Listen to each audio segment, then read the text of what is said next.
Pengurus Daerah Perhimpunan Ahli Kesehatan Kerja Indonesia atau PAKI Aceh resmi dikukuhkan. Pengukuhan pengurus PAKI Aceh periode 2023-2028 ini berlangsung di Ola yakni Hotel pada Kamis 21 Desember 2023. Pengukuhan dilakukan oleh Sekretaris Jenderal PAKI Pusat Catherine Welong SKM MARS secara daring. Dalam pengukuhan dan pengambilan sumpah tersebut, Ketua terpilih Cut Nasrullah SKM MGS terpilih sebagai Ketua Dewan Pengurus Daerah Perhimpunan Ahli Kesehatan Kerja Indonesia atau PAKI Aceh.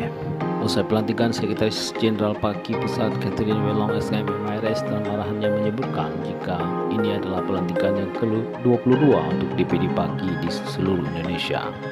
Walaupun organisasi ini masih tergolong baru, ia mengharapkan kepada anggota PAKI yang baru dilantik untuk dapat berinovasi dan berkontribusi dalam menyelesaikan berbagai permasalahan kesehatan yang ada dalam masyarakat.